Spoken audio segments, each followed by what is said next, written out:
그 아이를 처음 본 건 제 20년 지기 친구 미숙이의 생일날이었습니다.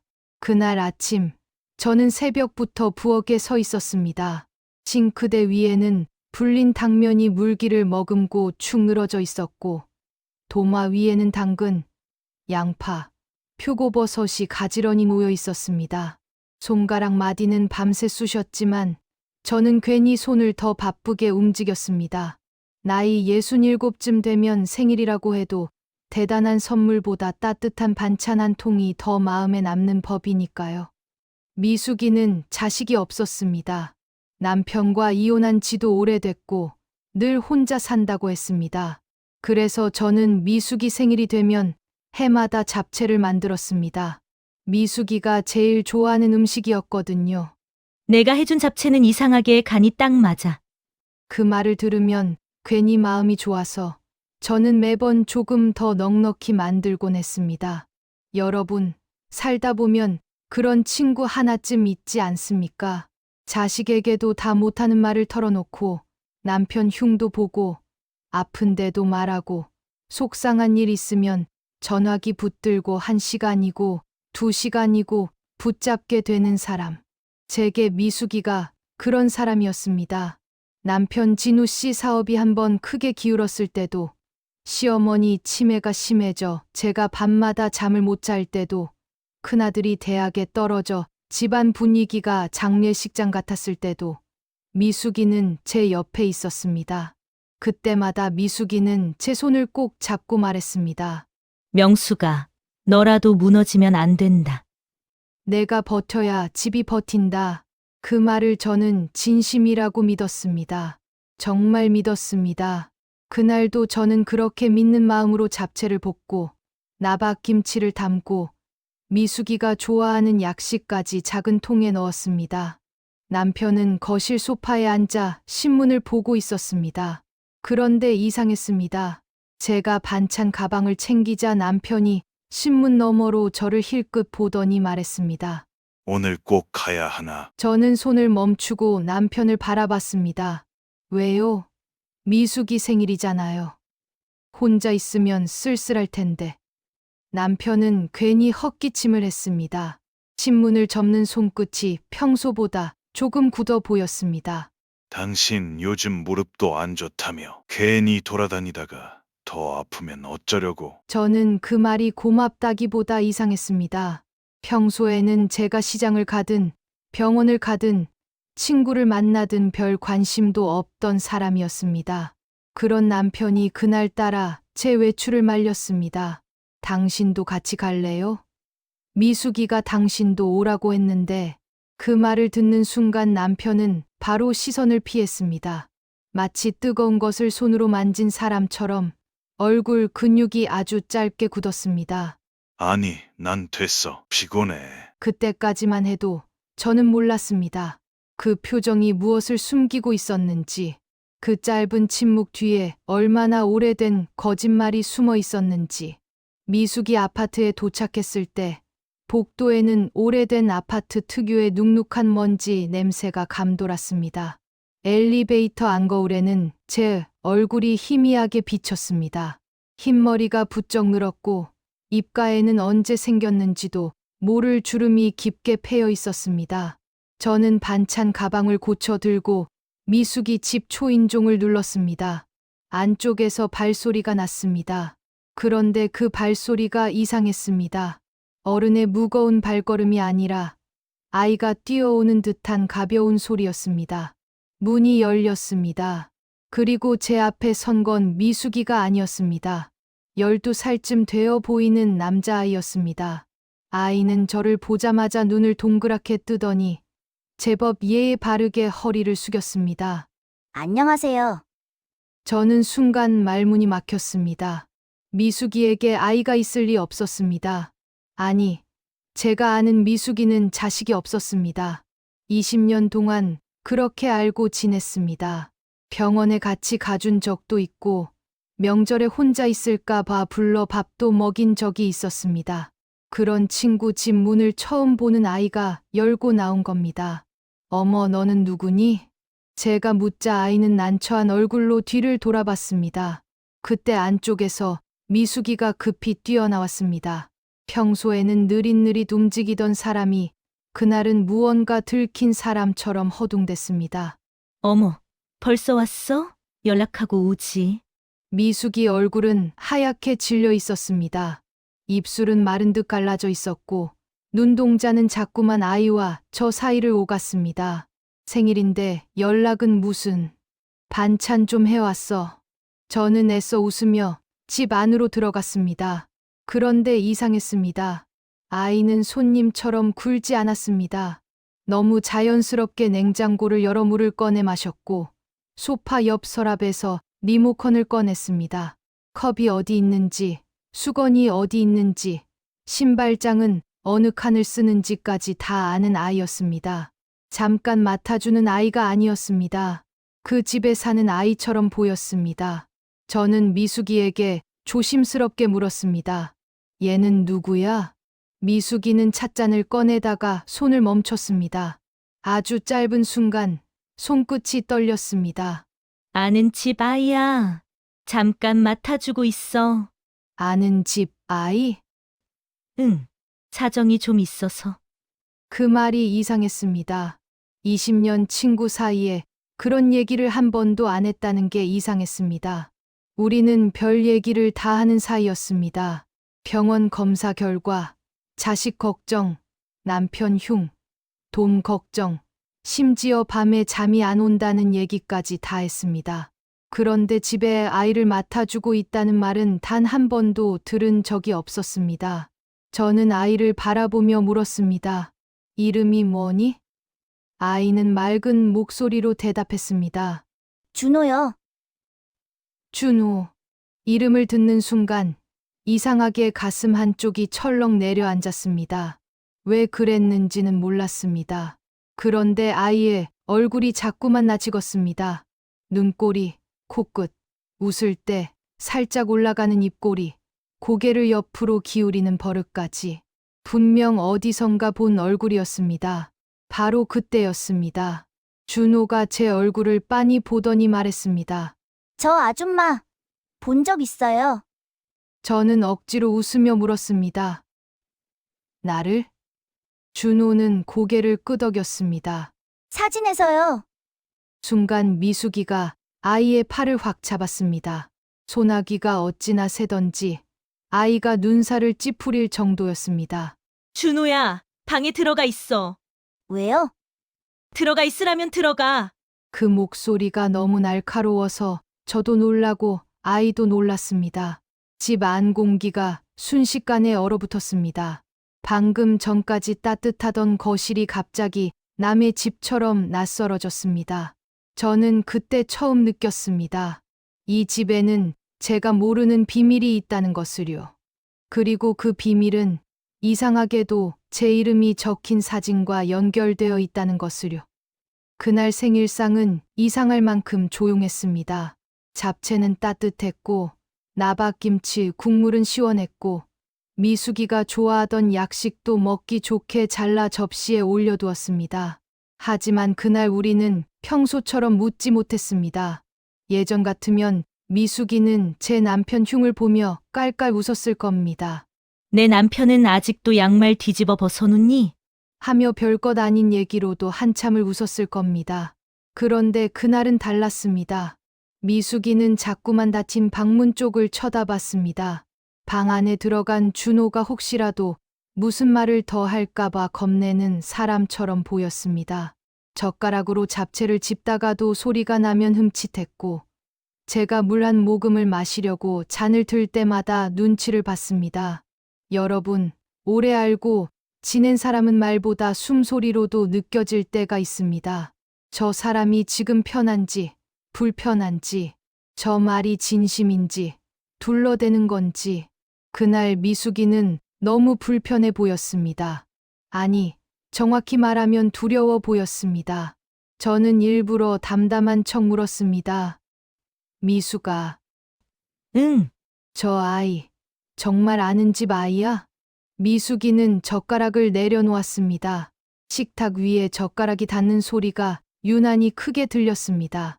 왜 자꾸 물어봐? 말투가 날카로웠습니다.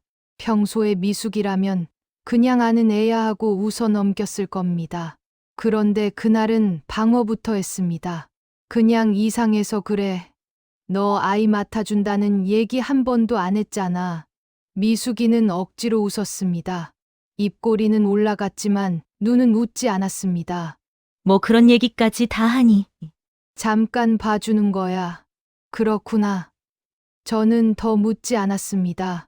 하지만 마음속에서는 이미 작은 금이 가기 시작했습니다. 아주 얇지만 한 번 생기면 다시 붙지 않는 그런 금이었습니다. 식사를 마치고 일어서려는데 방 안에서 준호가 나왔습니다. 아이는 제 반찬 가방을 보더니 환하게 웃었습니다. 할머니, 잡채. 맛있었어요. 저는 순간 웃음이 나왔습니다. 그래, 많이 먹었니?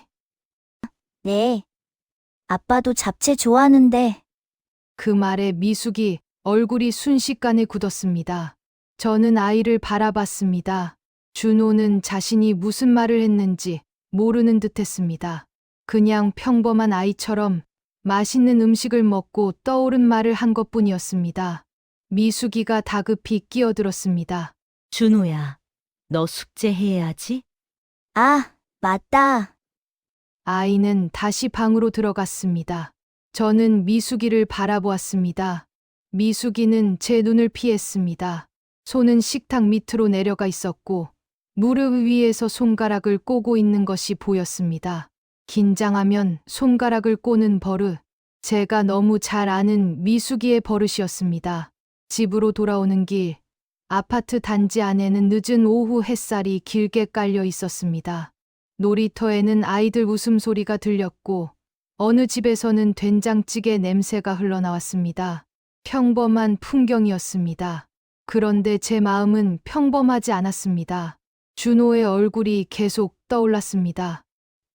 눈꼬리, 코끝, 웃을 때의 인매, 고개를 살짝 기울이며 사람을 보는 버릇. 저는 걸음을 멈췄습니다. 가슴이 답답했습니다. 무언가 떠오를 듯 말 듯 했습니다. 아주 오래된 사진첩 속에서 본 얼굴 같기도 했고, 매일 마주 보던 얼굴 같기도 했습니다. 집에 도착하니 남편은 거실에 그대로 앉아 있었습니다. 그런데 이상했습니다. 아침에 보고 있던 신문이 아직도 같은 페이지에 펼쳐져 있었습니다. 제가 나가고 들어올 때까지 한 장도 넘기지 않은 겁니다. 잘 다녀왔어? 남편이 물었습니다. 목소리는 평소처럼 무심했지만 눈은 제 얼굴을 살피고 있었습니다. 응. 미숙이는 잘 지내고? 저는 남편의 얼굴을 똑바로 보며 말했습니다. 응. 그런데 이상한 아이가 있더라. 그 순간 남편 손에 들린 신문이 아주 살짝 흔들렸습니다. 정말 찰나였습니다. 모르는 사람이라면 못 봤을 겁니다. 하지만 저는 40년을 함께 산 아내였습니다.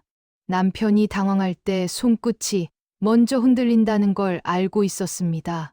바이? 남편의 목소리가 어색했습니다. 응, 준호라는 아이, 아는 집 아이를 잠깐 맡아준다던데. 남편은 입술을 꾹 다물었습니다. 그러더니 신문을 접으며 아무렇지 않은 척 말했습니다. 요즘은 그런 일도 있겠지. 당신, 그 아이 알아요? 제 질문에 남편은 곧바로 대답하지 못했습니다. 아주 짧은 침묵. 하지만 그 침묵은 제게 너무 길었습니다. 내가 어떻게 알아? 말은 그렇게 했지만 목소리에 힘이 없었습니다.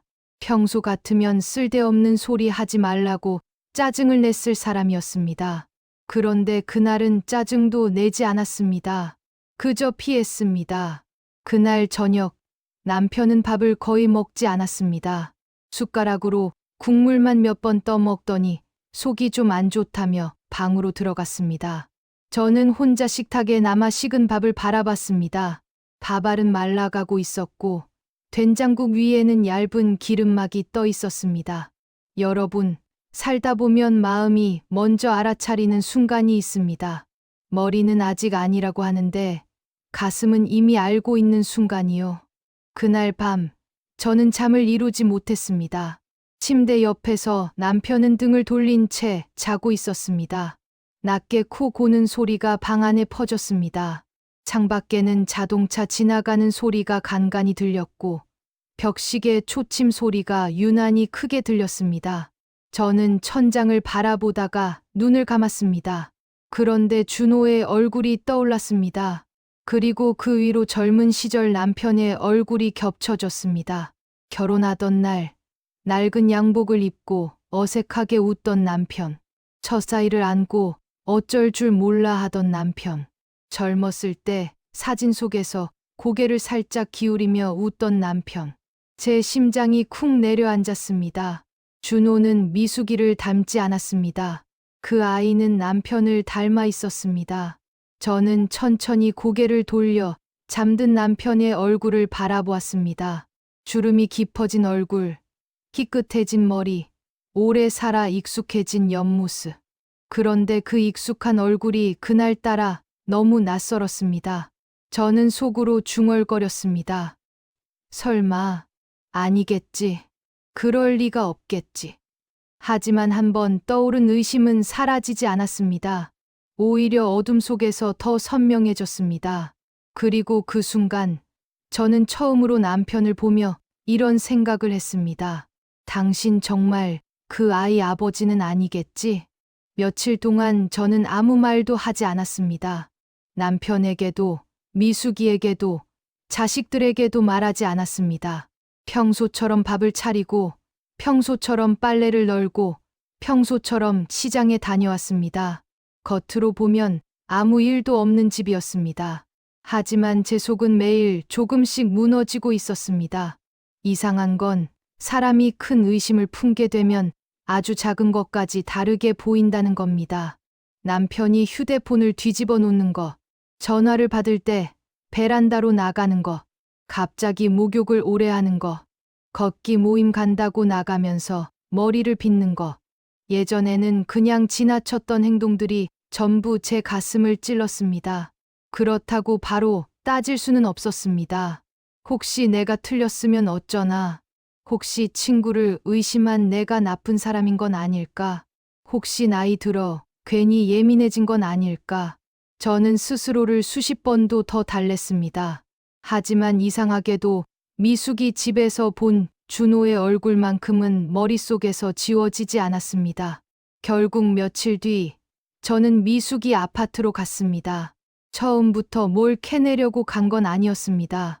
정말로 제 의심이 틀렸다는 걸 확인하고 싶었습니다. 미숙이가 말한 대로 잠깐 맡아주는 아이일 뿐이라고, 내가 괜한 상상을 했다고, 그렇게 결론 내리고 싶었습니다. 그날은 바람이 조금 차가웠습니다. 아파트 단지 안 은행나무 잎이 바닥에 말라붙어 있었고 경비실 앞에는 오래된 전기난로 냄새가 희미하게 났습니다. 저는 마스크를 조금 올리고 미숙이 동앞 벤치에 앉았습니다. 누가 보면 손주 기다리는 할머니처럼 보였을 겁니다. 마침 학교가 끝날 시간이었습니다. 아이들이 하나둘 책가방을 메고 들어왔습니다. 웃는 아이들, 뛰는 아이들, 엄마에게 전화하는 아이들. 그 사이로 준호가 보였습니다. 준호는 검은색 책가방을 메고 천천히 걸어왔습니다. 손에는 편의점에서 산 듯한 삼각김밥 봉지가 들려 있었습니다. 아이는 미숙이 동앞에서 멈추지도 않았습니다. 아주 자연스럽게 공동연관 번호를 눌렀습니다. 문이 열렸습니다. 그때 경비실 창문이 열리고 경비 아저씨가 말했습니다. 준호 왔어? 준호가 밝게 대답했습니다. 네, 할머니는 집에 계시냐? 네. 오늘 일찍 들어오셨어요. 할머니, 그 말이 제 귀에 박혔습니다.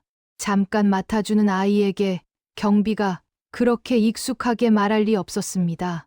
게다가 아이는 비밀번호를 알고 있었습니다. 경비도 아이 이름을 알고 있었습니다. 그 집에 사는 아이가 아니라면 설명이 되지 않았습니다. 저는 벤치에 앉은 채 손을 꽉 쥐었습니다. 손톱이 손바닥 안쪽 살을 눌렀지만 아픈 줄도 몰랐습니다. 그때부터 머릿속에서 미숙이의 말이 다시 울렸습니다. 아는 집 아이야. 잠깐 맡아주고 있어. 뭐 그런 얘기까지 다 하니. 거짓말이었습니다. 20년 친구가 제 눈을 보며 거짓말을 한 겁니다. 저는 한참 동안 움직이지 못했습니다. 아파트 현관문은 이미 닫혔고 준호는 사라졌습니다. 그런데도 저는 그 자리에서 일어날 수가 없었습니다. 가슴 속에서 무언가 차갑게 식어갔습니다. 집으로 돌아오는 길, 저는 버스 창문에 비친 제 얼굴을 봤습니다. 눈 밑이 퀭했고 입술은 말라 있었습니다. 그 얼굴을 보는데 문득 서러웠습니다. 평생 남 의심하는 법 모르고 살았습니다.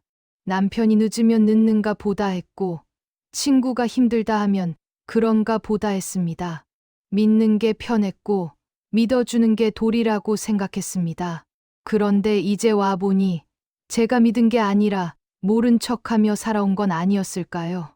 그날 저녁, 남편은 유난히 말이 많았습니다. 평소에는 밥상 앞에서도 뉴스만 보던 사람이 그날은 먼저 말을 걸었습니다. 오늘 시장 갔다 왔어.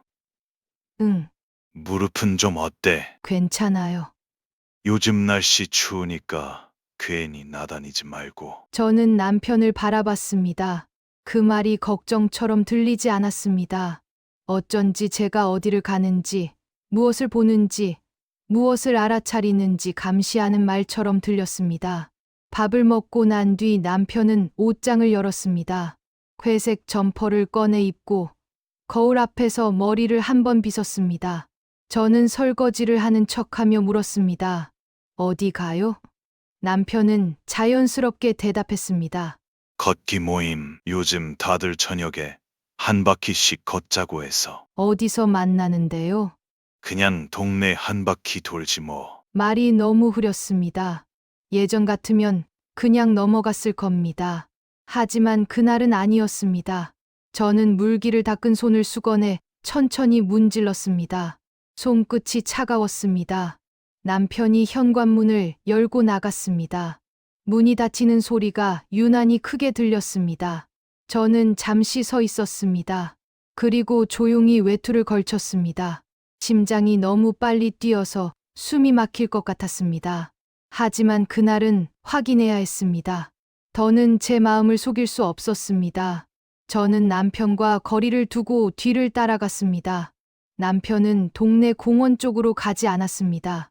걷기 모임이 있다는 방향도 아니었습니다. 버스 정류장을 지나 큰 길을 건너 제가 며칠 전 갔던 그 아파트 단지 쪽으로 걸어갔습니다. 미숙이 집이 있는 곳이었습니다. 남편은 아파트 입구에서 잠시 멈췄습니다. 주변을 두리번거렸습니다. 누가 보는지 살피는 사람의 눈빛이었습니다. 저는 가로수 뒤에 몸을 숨겼습니다. 손에 들린 휴대폰이 땀으로 미끄러졌습니다. 남편은 익숙하게 공동연관 비밀번호를 눌렀습니다. 문이 열렸습니다. 그리고 남편은 그 안으로 들어갔습니다. 저는 숨을 멈춘 채 그 모습을 바라봤습니다. 머릿속이 하얘졌습니다. 그래도 아직은 마지막 희망을 붙잡고 있었습니다. 혹시 미숙이가 아파서 도와주러 간 걸 수도 있다고. 혹시 정말 다른 이유가 있을 수도 있다고. 그렇게 말도 안 되는 변명을 제 마음이 스스로 만들어내고 있었습니다. 잠시 후 미숙이 집 창문에 불이 켜졌습니다. 노란 조명이 커튼 사이로 새어 나왔습니다. 그리고 그 안에서 작은 그림자 하나가 뛰어왔습니다. 준호였습니다. 아이는 현관 쪽으로 달려간 듯 했습니다. 그리고 창문 너머로 남편의 그림자가 보였습니다. 굽은 어깨, 회색 점퍼, 고개를 조금 기울이는 버릇, 틀림없는 제 남편이었습니다. 저는 휴대폰을 들어 사진을 찍었습니다. 손이 너무 떨려 화면이 흔들렸습니다. 그래도 찍었습니다. 찍고 또 찍었습니다. 그때였습니다. 창문 안쪽에서 준호가 남편에게 안기는 모습이 보였습니다. 그리고 희미하게, 정말 희미하게 아이의 목소리가 열린 창문 틈으로 새어 나왔습니다. 아빠, 왜 이렇게 늦었어? 그 한마디에 제 세상은 멈췄습니다. 비명도 나오지 않았습니다. 눈물도 나오지 않았습니다. 그저 심장이 바닥으로 툭 떨어지는 느낌이었습니다. 20년 친구의 집, 내 남편, 그리고 그 아이의 입에서 나온 말. 아빠? 저는 그 자리에서 처음 알았습니다. 이건 의심이 아니었습니다. 진실이었습니다. 아빠, 왜 이렇게 늦었어? 그 한마디가 제 귀에 박힌 순간 저는 숨을 쉬는 법을 잊은 사람처럼 그 자리에 굳어버렸습니다. 가로등 불빛은 젖은 아스팔트 위에 길게 번지고 있었고 아파트 화단에 젖은 흙냄새가 바람을 타고 올라왔습니다. 손에 쥔 휴대폰은 미끄러질 듯 축축했고 제 손가락은 제 것이 아닌 것처럼 떨리고 있었습니다. 창문 너머로 보이는 남편은 제가 알던 남편이 아니었습니다. 집에서는 늘 무뚝뚝했습니다. 밥상 앞에서도 뉴스만 봤고 제가 무릎이 아프다 해도 병원 가봐 한마디가 전부였습니다. 손주들이 와도 잠깐 웃어주고는 방으로 들어가 눕는 사람이었습니다. 그런데 그 집 안의 남편은 달랐습니다. 준호의 머리를 쓰다듬고 있었습니다. 아이가 품에 안기자 허리를 숙여 등을 토닥였고 아이가 무슨 말을 하자 고개를 젖히며 웃었습니다. 그 웃음은 제가 몇 년 동안 보지 못한 웃음이었습니다. 여러분, 부부가 오래 살다 보면 남편의 웃음소리도 늙어갑니다. 어느 순간부터는 크게 웃는 법도 있고 그저 밥 먹고 자고 병원 다니는 일상이 전부가 되지요. 그런데 제 남편은 웃는 법을 잊은 게 아니었습니다. 그 웃음을 다른 집에 두고 온 것이었습니다. 미숙이가 부엌 쪽에서 나왔습니다. 앞치마를 두르고 있었습니다. 남편은 자연스럽게 식탁 쪽으로 걸어갔고 미숙이는 남편의 어깨에 묻은 빗방울을 손으로 털어주었습니다. 너무 익숙한 손길이었습니다. 어쩌다 한 번 만난 사이가 아니었습니다. 오랜 세월 한 집 사람처럼 몸에 밴 움직임이었습니다. 저는 그 모습을 보며 웃음이 나왔습니다. 소리 없는 웃음이었습니다. 너무 기가 막히면 사람은 울기보다 웃게 되더군요. 집에서 제게는 피곤하다던 남편이 그 집에서는 가장 노릇을 하고 있었습니다. 제가 끓인 국은 말없이 떠먹던 사람이 그 집 식탁에서는 미숙이가 내민 숟가락을 받아 들고 아이에게 반찬을 얹어주고 있었습니다. 저는 휴대폰 카메라를 켰습니다. 화면은 흔들렸지만 찍었습니다. 창문, 남편의 뒷모습, 준호가 남편에게 안기는 장면, 미숙이가 남편 곁에 앉는 모습까지. 손이 떨려 초점이 흐려져도 멈추지 않았습니다. 그 순간부터 저는 아내가 아니라 증인이 되어야 했습니다. 제 인생이 무너지는 현장을 제 손으로 기록해야 했습니다. 한참을 그렇게 서 있다가 저는 천천히 뒤돌아섰습니다. 다리가 풀려 벤치에 주저앉고 싶었지만 그러지 않았습니다. 이상하게도 눈물이 나지 않았습니다. 대신 속이 아주 차갑게 식어갔습니다. 뜨겁게 끓던 마음이 얼음처럼 굳어가는 느낌이었습니다.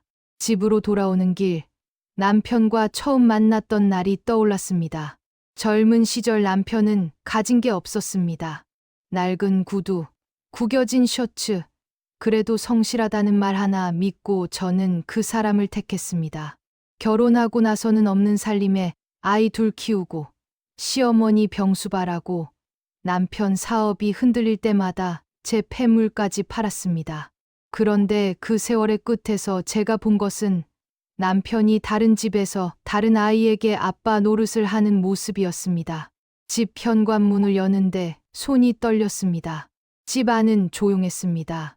식탁 위에는 저녁에 먹다 남은 된장국 냄새가 희미하게 남아 있었습니다. 그 냄새가 이상하게 서러웠습니다. 저는 남편을 위해 매일 국을 끓였고 남편은 다른 집에서 따뜻한 밥을 먹고 있었습니다. 저는 방에 들어가 옷장 문을 열었습니다. 남편 옷들이 가지런히 걸려 있었습니다. 회색 점퍼 자리만 비어 있었습니다. 그 빈자리를 보는데 마치 제 인생의 한쪽이 통째로 비어버린 것 같았습니다. 그날 밤 11시가 넘어서야 남편이 돌아왔습니다. 현관문이 열리고 남편은 조심스럽게 신발을 벗었습니다. 제가 거실 불을 켜고 앉아 있자 남편은 잠깐 멈칫했습니다. 앉았어? 저는 남편을 바라봤습니다. 걷기 모임은 잘 다녀왔어요? 남편은 젖은 외투를 벗으며 말했습니다. 응, 한 바퀴 돌고 막걸리 한 잔 했어. 막걸리. 그 말을 듣는 순간 저는 남편의 얼굴을 더 자세히 보았습니다. 입가에는 미숙이 집에서 먹은 음식 냄새가 남아 있었고, 옷깃에는 제가 쓰지 않는 여자 화장품 냄새가 희미하게 배어 있었습니다. 저는 묻고 싶었습니다. 그 아이가 누구냐고, 왜 그 아이가 당신을 아빠라고 부르냐고, 미숙이와 언제부터였냐고. 하지만 묻지 않았습니다. 아직은 아니었습니다. 남편은 제가 모른다고 믿고 있었습니다. 그 오만함, 그 안심한 표정까지 저는 모두 봐야 했습니다. 그래야 나중에 제대로 무너뜨릴 수 있을 것 같았습니다. 남편이 방으로 들어간 뒤 저는 휴대폰 사진을 다시 열었습니다. 그 안에는 남편이 있었습니다. 미숙이가 있었습니다. 준호가 있었습니다. 그리고 제가 없었습니다. 그들의 또 다른 가족 사진 속에 저는 없었습니다. 그때 제 휴대폰이 짧게 울렸습니다. 모르는 번호였습니다. 문자 한 통이 와 있었습니다. 오늘 밤 본 거. 괜히 크게 만들지 마세요. 사모님만 우스워져요. 저는 그 문자를 한참 바라보았습니다. 그 번호의 주인이 누구인지 묻지 않아도 알 것 같았습니다. 미숙이었습니다. 그 문자를 보는 순간 제 등줄기를 따라 차가운 기운이 내려갔습니다. 오늘 밤 본 거. 괜히 크게 만들지 마세요. 사모님만 우스워져요. 손끝이 차가워졌습니다. 미숙이는 알고 있었습니다.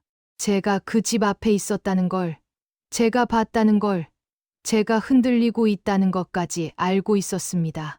무서운 건 그 내용보다 말투였습니다. 미안함이 없었습니다. 들킨 사람의 당황도 없었습니다. 오히려 경고였습니다. 20년 동안 제 옆에서 친구 얼굴을 하고 있던 여자가 이제는 제게 조용히 입을 다물라고 협박하고 있었습니다. 여러분, 정말 무서운 사람은 소리 지르는 사람이 아닙니다.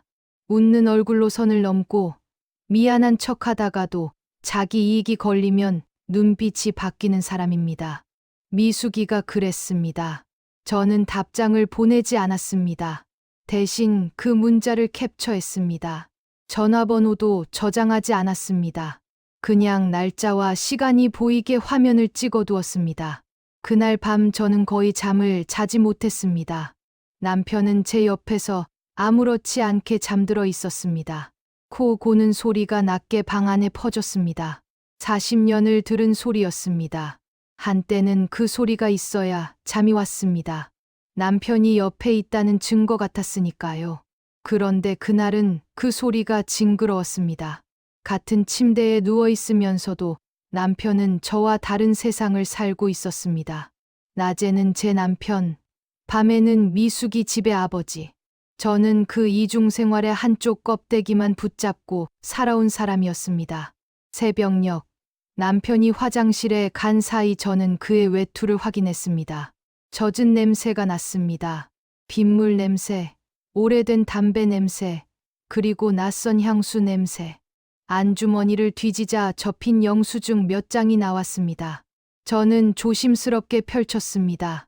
아동복 매장, 남아 운동화, 소아청소년과 병원, 수학학원비 카드 결제. 결제 날짜는 제가 병원에 갔던 날이었습니다. 그날 저는 무릎 주사를 맞고 혼자 버스를 타고 돌아왔습니다. 남편에게 같이 가줄 수 있냐고 물었지만 남편은 바쁘다 했습니다. 그 바쁘다는 남편이 준호 운동화를 사주고 병원비를 내고 학원비를 결제하고 있었습니다. 가슴이 무너졌습니다. 저는 영수증을 한 장 한 장 사진으로 찍었습니다. 그리고 다시 원래대로 접어 넣었습니다. 증거를 들키면 안 됐습니다. 그 순간부터 저는 울고 따지는 아내가 아니라 조용히 준비하는 사람이 되어야 했습니다. 다음 날 아침, 남편은 평소처럼 밥상에 앉았습니다. 저는 된장국을 올렸습니다. 손이 떨릴까봐 일부러 국그릇을 두 손으로 잡았습니다. 남편은 국을 한 숟가락 뜨더니 말했습니다. 간이 좀 싱겁네. 예전 같으면 그래요? 하고 간장을 더 넣었을 겁니다. 그런데 그날은 그냥 남편을 바라봤습니다. 이 사람은 제가 밤새 어떤 마음으로 있었는지 전혀 몰랐습니다. 아니, 몰라도 된다고 생각했을 겁니다. 제가 늘 그랬듯 참고 넘어갈 거라고 믿었겠지요. 요즘 당신 자꾸 정신이 딴 데 가 있는 것 같아. 남편이 신경질적으로 말했습니다. 나이 들수록 괜한 생각 많아지면 병돼. 쓸데없는데 신경 쓰지 말고 건강이나 챙겨. 그 말에 저는 숟가락을 내려놓았습니다. 쓸데없는데 남편의 다른 가족을 보는 게 제 노후 자금이 빠져나가는 걸 알아차리는 게 20년 친구의 배신을 의심하는 게 이 사람에게는 쓸데없는 일이었습니다. 저는 조용히 대답했습니다. 그래요. 건강 챙겨야죠. 이제부터는 정말 잘 챙기려고요. 남편은 제 말뜻을 알아듣지 못했습니다. 그저 신문을 펼쳤습니다. 그날 오후 미숙이에게 전화가 왔습니다. 저는 받지 않았습니다. 곧이어 문자가 왔습니다. 언니, 어제 일은 오해하지 마. 우리 만나서 얘기하자. 웃음이 나왔습니다. 어젯밤엔 입 다물라더니 낮이 되니 언니라고 불렀습니다. 저는 또 캡처했습니다. 잠시 뒤 다시 문자가 왔습니다. 남편분도 힘든 세월 많았잖아. 언니가 다 이해해 줘야지. 그 문장을 보는 순간 제 안에서 무언가 툭 끊어졌습니다.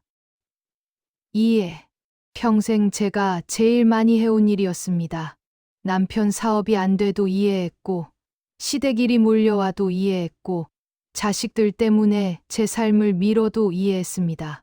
그런데 이제는 남편의 배신과 친구의 거짓말까지 이해하라고 했습니다. 저는 답장을 짧게 보냈습니다. 만나자. 장소는 동네 찻집으로 정했습니다. 일부러 사람이 적고 조용한 곳을 골랐습니다. 미숙이는 약속 시간보다 먼저 와 있었습니다. 머리는 단정하게 말았고 입술에는 연한 립스틱을 발랐습니다. 처음부터 불쌍한 얼굴을 준비하고 나온 사람처럼 보였습니다. 제가 자리에 앉자 미숙이는 눈물을 글썽였습니다. 언니, 미안해. 저는 아무 말도 하지 않았습니다. 미숙이는 휴지를 꺼내 눈가를 찍었습니다. 처음부터 이럴 생각은 아니었어. 나도 외로웠고 형부도 힘들어했고. 저는 그 말을 듣고도 가만히 있었습니다. 미숙이는 제가 울거나 화를 낼 줄 알았을 겁니다. 그런데 제가 조용하자 오히려 불안해하는 눈치였습니다. 준호는 죄가 없어. 미숙이가 낮게 말했습니다. 그 말이 나오는 순간 저는 천천히 고개를 들었습니다. 그래, 아이는 죄가 없지. 미숙이 눈에 안도감이 스쳤습니다. 하지만 저는 이어 말했습니다. 그런데 너는 죄가 있어. 미숙이 얼굴이 굳었습니다. 제가 가방에서 어젯밤 문자를 출력한 종이를 꺼내 테이블 위에 올려놓자 미숙이의 입술이 파랗게 질렸습니다. 이건 뭔데? 내가 나한테 보낸 문자. 미숙이는 급히 종이를 집으려 했습니다. 저는 그 손을 막았습니다. 만지지 마. 복사본이야. 그 순간 미숙이의 눈빛이 바뀌었습니다. 불쌍한 친구의 얼굴이 사라지고 아주 낯선 여자의 얼굴이 나타났습니다. 그리고 그녀가 낮은 목소리로 말했습니다. 언니, 이 일 크게 만들면 형부도 다쳐. 그런데 언니도 멀쩡할 것 같아? 그 말에 저는 처음으로 확신했습니다. 미숙이는 단순히 잘못을 저지른 친구가 아니었습니다. 제 인생을 빼앗고도 저를 우습게 보는 적이었습니다. 찻집에서 돌아온 날, 저는 집에 오자마자 화장실 세면대 앞에 섰습니다. 거울 속 제 얼굴은 제가 봐도 낯설었습니다. 눈 밑은 검게 꺼져 있었고 입술은 바짝 말라 있었습니다. 수도꼭지를 틀자 차가운 물이 손등 위로 쏟아졌습니다. 저는 그 물에 손을 오래 담갔습니다. 손끝이 얼얼해질 때까지요. 그런데 이상하게도 마음은 더 또렷해졌습니다. 미숙이가 저를 협박한 순간 저는 더 이상 흔들리지 않기로 했습니다. 울어도 무너져도 제 방 안에서만 하기로 했습니다. 그들 앞에서는 절대로 무너지지 않기로 했습니다.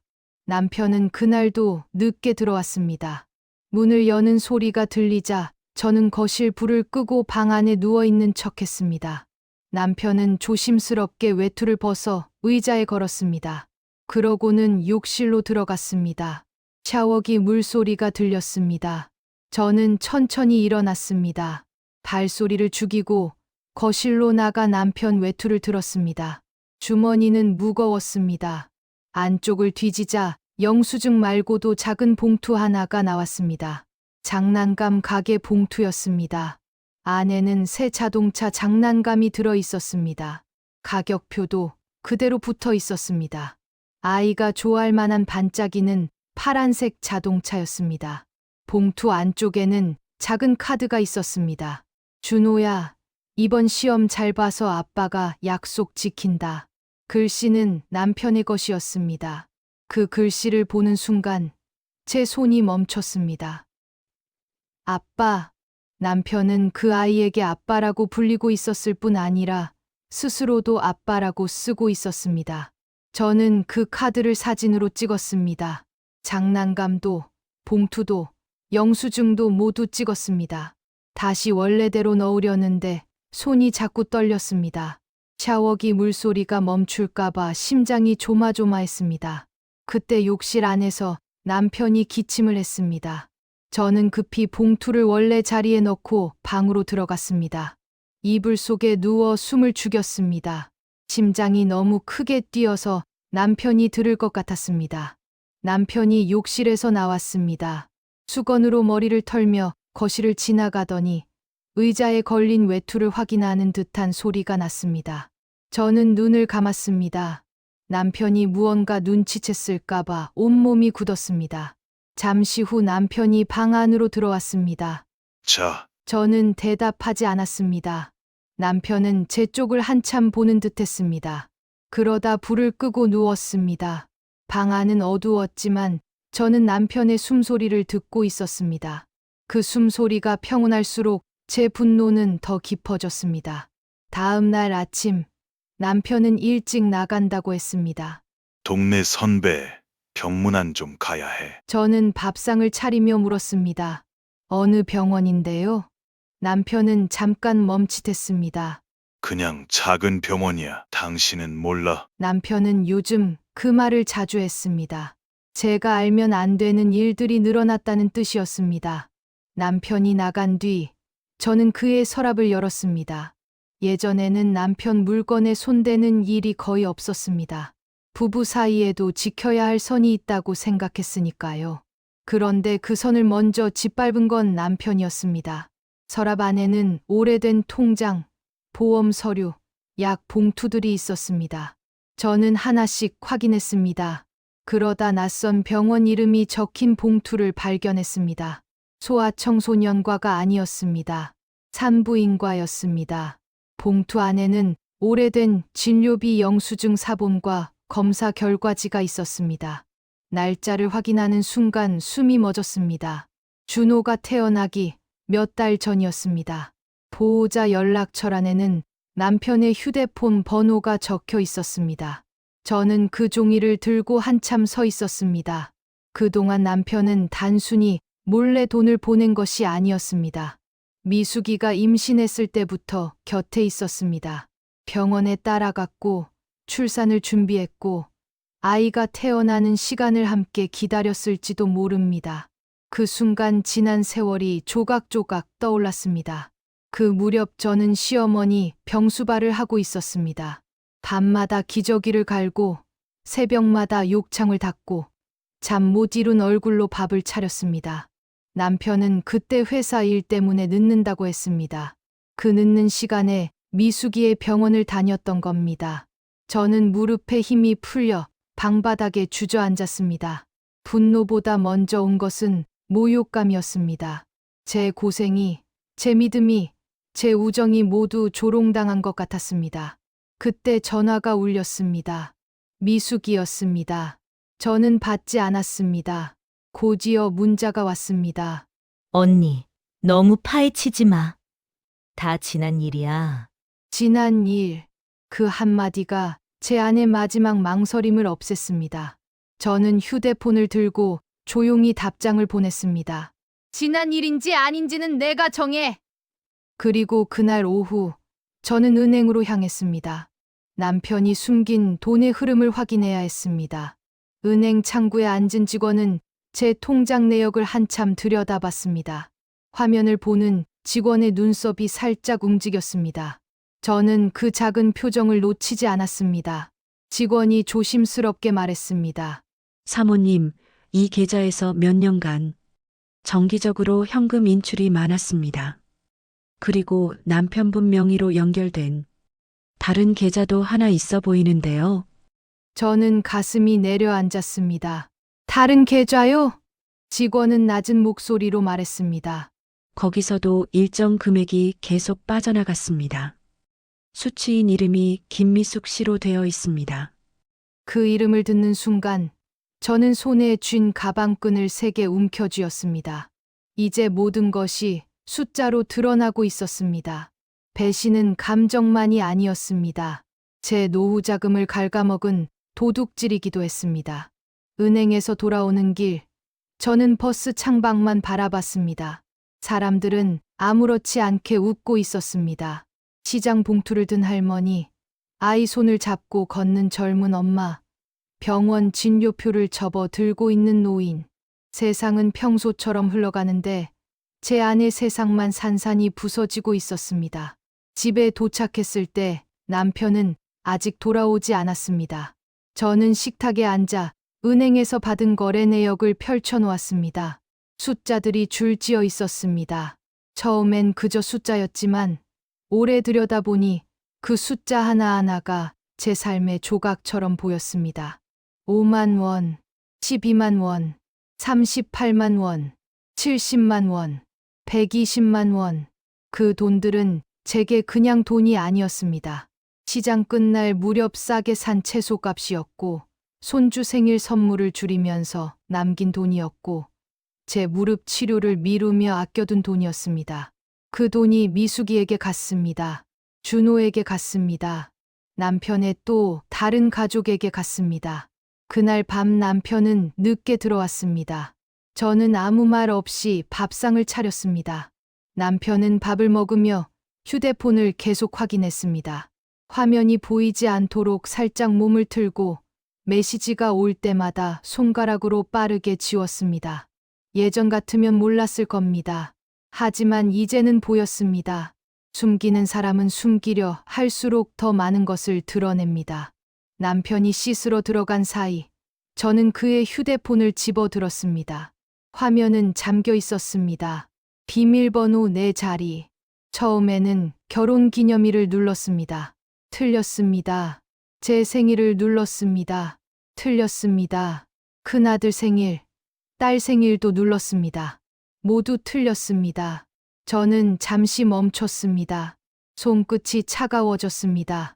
그리고 마지막으로 준호의 생년월일을 눌렀습니다. 병원 서류에서 본 날짜였습니다. 화면이 열렸습니다. 그 순간 제 몸에서 힘이 빠져나갔습니다. 남편의 휴대폰 비밀번호는 제 생일도, 결혼기념일도, 자식들 생일도 아니었습니다. 준호의 생일이었습니다. 저는 숨을 죽이고 메시지 목록을 열었습니다. 미숙이라는 이름은 없었습니다. 대신 박 사장이라는 이름이 있었습니다. 프로필 사진도 없고 업무용처럼 보이는 이름이었습니다.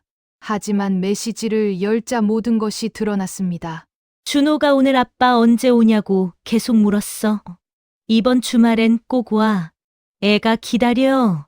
언제까지 그 집 여자 눈치만 볼 거야? 그 집 여자, 저였습니다. 20년 친구 미숙이에게 저는 이름도 없는 사람이었습니다. 그저 그 집 여자였습니다. 남편의 답장은 더 차가웠습니다. 조금만 기다려. 명숙이가 눈치채면 곤란해. 명숙이, 제 이름이 그렇게 남편의 거짓말 속에 들어가 있었습니다. 저는 메시지를 계속 내려봤습니다. 사진들이 있었습니다. 준호 생일 케이크 앞에서 웃는 남편. 미숙이와 준호, 남편이 함께 놀이공원에서 찍은 사진. 남편이 준호의 어깨에 손을 올리고 있는 사진. 그 사진 속 남편은 행복해 보였습니다. 제가 찍어준 가족 사진에서는 늘 무표정하던 사람이었습니다. 아이들 졸업식에서도, 제 환갑잔치에서도, 손주 돌잔치에서도 어색하게 서 있던 사람이었습니다. 그런데 그 사진 속 남편은 활짝 웃고 있었습니다. 저는 사진을 제 휴대폰으로 찍었습니다. 메시지도 찍었습니다. 날짜와 시간이 보이게 하나하나 캡처했습니다. 그때 욕실 물소리가 멈췄습니다. 저는 급히 휴대폰을 원래 자리에 내려놓았습니다. 그리고 싱크대 앞에서 설거지하는 척했습니다. 남편은 수건으로 머리를 닦으며 나왔습니다. 제 등을 한참 바라보는 것 같았습니다. 당신 내 휴대폰 만졌어? 심장이 멎는 것 같았습니다. 저는 천천히 돌아봤습니다. 왜요? 남편은 저를 의심스럽게 바라봤습니다. 아니, 위치가 좀 바뀐 것 같아서. 저는 젖은 접시를 행주로 닦으며 말했습니다. 당신 휴대폰이 어디 있든 내가 알게 뭐예요. 남편은 더 묻지 않았습니다. 하지만 그 눈빛은 달라져 있었습니다. 뭔가 불안해하는 눈빛, 들킬까봐 예민해진 사람의 눈빛이었습니다. 그날 밤, 남편은 휴대폰을 베개 밑에 넣고 잤습니다. 저는 그 모습을 어둠 속에서 지켜봤습니다. 그리고 생각했습니다. 이제 남편도 조금씩 눈치채고 있구나. 내가 더 이상 예전의 명숙이가 아니라는 것을. 다음 날 아침, 저는 남편이 나간 뒤 메시지 사진들을 다시 정리했습니다. 날짜별로 저장하고 따로 폴더를 만들었습니다. 손은 떨렸지만 머리는 맑았습니다. 그때 미숙이에게서 또 문자가 왔습니다. 언니, 형부 휴대폰 봤어? 저는 화면을 한참 바라봤습니다. 이 여자는 어떻게 알았을까요? 잠시 뒤 또 문자가 왔습니다. 괜히 증거 모으는 척 해봤자 소용없어. 형부는 준호 못 버려. 저는 천천히 웃었습니다. 소용없다고? 아니었습니다. 지금부터가 시작이었습니다. 저는 그 문자까지 캡처한 뒤 처음으로 변호사 사무실 번호를 검색했습니다. 변호사 사무실에 전화를 걸기까지 제 손은 여러 번 멈췄습니다. 이 나이에 변호사라니, 이혼이라니, 재산분할이라니, 그런 말들은 드라마 속에서나 나오는 줄 알았습니다. 저는 그냥 평범하게 살다 평범하게 늙고 싶었습니다. 남편과 큰 정은 없어도 오래 산 의리 하나로 노후를 보내고 싶었습니다. 그런데 남편은 그 의리마저 다른 집에 갖다 주었습니다. 변호사 사무실 직원은 차분한 목소리였습니다. 상담 날짜를 잡고 나니 이 현실감이 더 크게 밀려왔습니다. 통화를 끊은 뒤 저는 한참 동안 휴대폰을 내려놓지 못했습니다. 그리고 그날부터 본격적으로 자료를 모으기 시작했습니다. 남편의 영수증, 은행거래 내역, 문자, 사진, 미숙이의 협박 문자, 산부인과 서류, 병원비 내역, 하나씩 펼쳐놓고 보니 그것들은 우연이 아니라 긴 세월의 기록이었습니다. 10년, 아니, 어쩌면 그보다 더 오래. 준호가 태어나기 전부터 시작된 관계였습니다. 제 친구가 임신했고, 제 남편은 보호자 연락처가 되었고, 아이가 태어나자 병원비를 냈고, 아이가 자라자 학원비를 냈습니다. 그 시간 동안 저는 무엇을 하고 있었을까요? 시어머니를 모셨습니다. 남편이 바쁘다며 빠진 병원 진료를 혼자 다녔습니다. 자식들 결혼 비용을 걱정했습니다. 손주 돌반지를 사주려고 제 겨울 코트를 한 해 더 입었습니다. 그런데 남편은 다른 집 아이에게 새 운동화를 사주고 있었습니다. 여러분, 배신이라는 건 한순간에 끝나는 칼이 아닙니다. 뒤늦게 알고 나면 과거의 모든 장면을 다시 찌릅니다. 그때 그날도 거짓말이었구나. 그 웃음도, 그 외출도, 그 바쁘다는 말도 전부 거짓말이었구나. 그렇게 지난 세월이 하루하루 다시 아파옵니다. 그 주 토요일, 남편은 또 나갈 준비를 했습니다.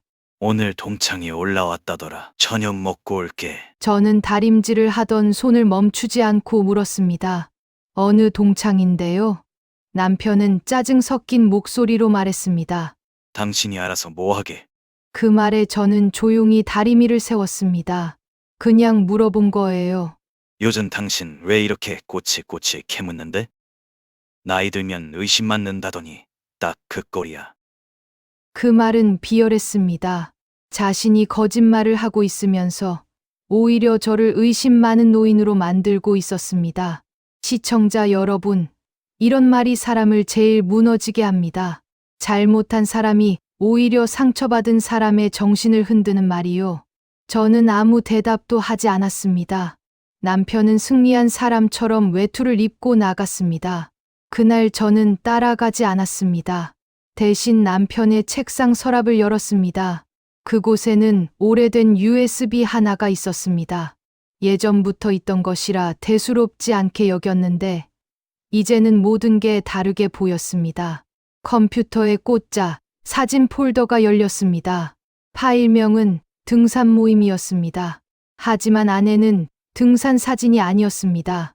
미숙이, 남편, 준호가 함께 찍은 사진들이었습니다.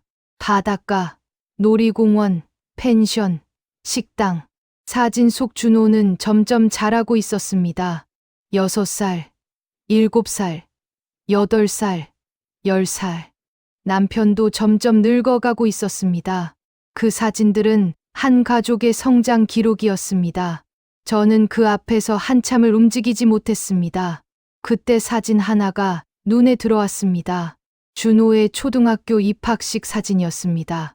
남편은 꽃다발을 들고 준호 옆에 서 있었습니다. 미숙이는 아이의 어깨에 손을 올리고 웃고 있었습니다. 셋은 완벽한 가족처럼 보였습니다. 사진 뒷부분에는 학교 정문이 보였습니다. 그날 날짜를 확인한 순간 제 손이 멈췄습니다. 바로 그날 저는 혼자 시어머니 장례식 준비를 하고 있었습니다. 남편은 지방에 급한 일이 생겼다고 했습니다. 장례식장에 늦게 도착한 남편에게 저는 화도 내지 못했습니다. 그 사람도 힘들겠거니 했습니다. 그런데 남편은 그날 준호 입학식에 갔던 겁니다. 저는 의자에 앉아 두 손으로 얼굴을 감쌌습니다.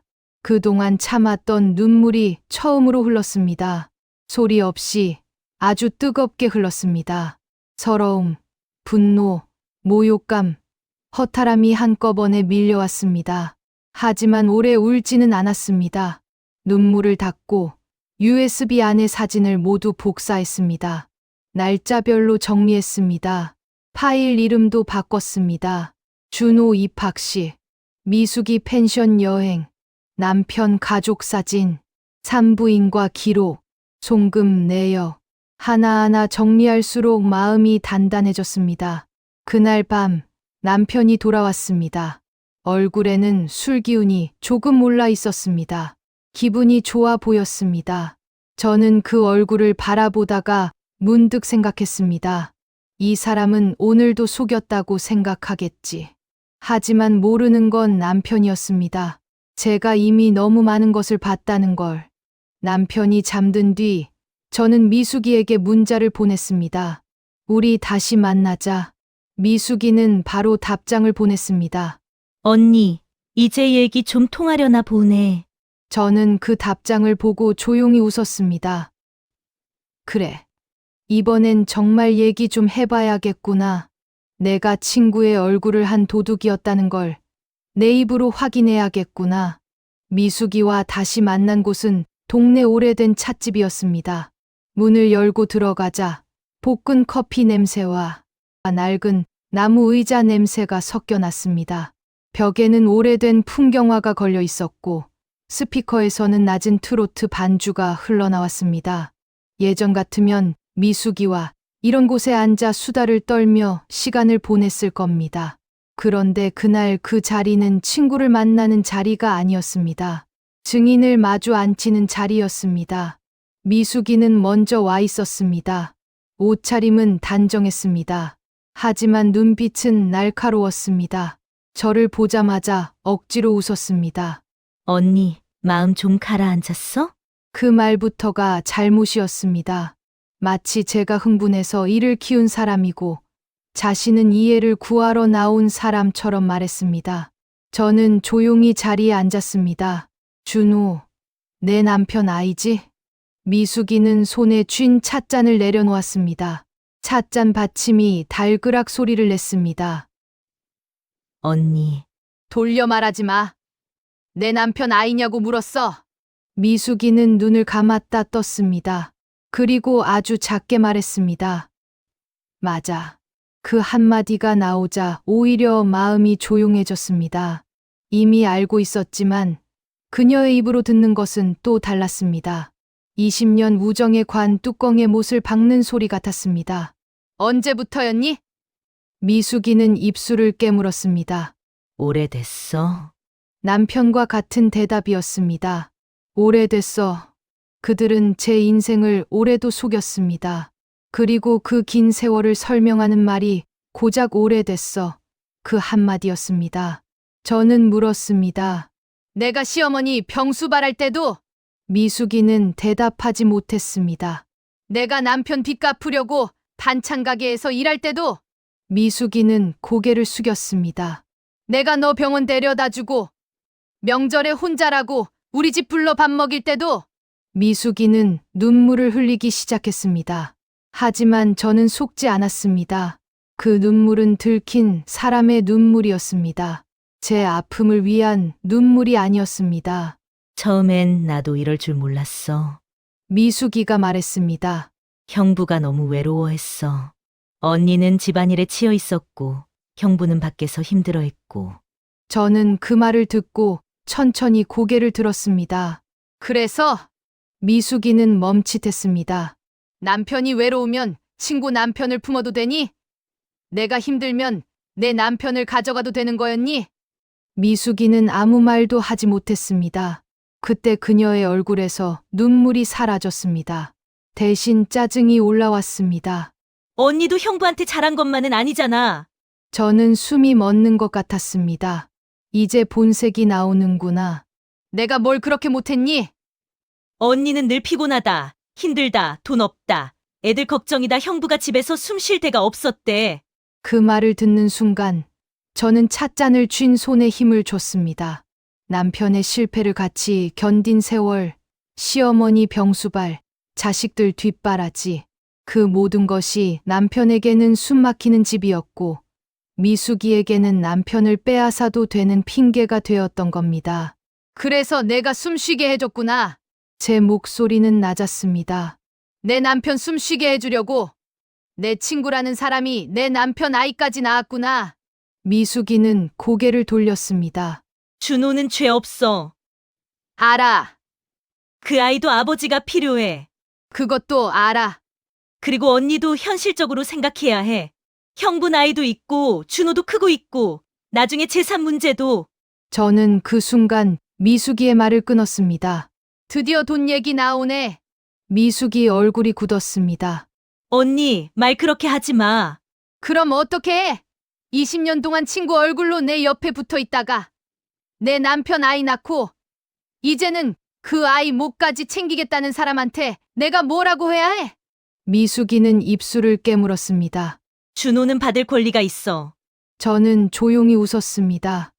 권리! 그 말이 참 우스웠습니다. 제 권리는 누가 챙겨줬을까요? 아내로서의 권리, 친구에게 배신당하지 않을 권리, 노후 자금을 지킬 권리, 평생 쌓은 신뢰를 짓밟히지 않을 권리. 저는 가방에서 서류 몇 장을 꺼냈습니다. 미숙이가 보낸 문자, 남편과의 사진 일부, 송금 내역 사본이었습니다. 미숙이의 얼굴이 창백해졌습니다. 이걸 왜 갖고 있어? 그러게, 왜 갖고 있게 만들었니? 미숙이는 주변을 둘러봤습니다. 누가 볼까 두려운 얼굴이었습니다. 언니, 이거 밖으로 나가면 준호가 상처받아. 저는 가만히 미숙이를 바라보았습니다. 끝까지 아이를 앞세웠습니다. 자신의 죄는 숨기고 아이를 방패로 세우고 있었습니다. 미수가! 저는 천천히 말했습니다. 준호가 상처받는 게 걱정됐으면 처음부터 남의 가정 뒤에 숨기지 말았어야지. 미숙이는 눈을 크게 떴습니다. 저는 자리에서 일어났습니다. 다음엔 우리 둘만 만나지 않을 거야. 무슨 뜻이야? 저는 가방을 들고 미숙이를 내려다보았습니다.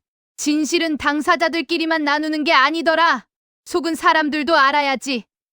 미숙이의 눈동자가 흔들렸습니다. 그날 찻집을 나오는데 뒤에서 미숙이의 목소리가 들렸습니다. 언니, 형부는 절대 언니 편 안 설 거야. 저는 걸음을 멈추지 않았습니다. 맞았습니다. 남편은 제 편이 아닐 겁니다. 그래서 저는 이제 제 편을 만들기로 했습니다.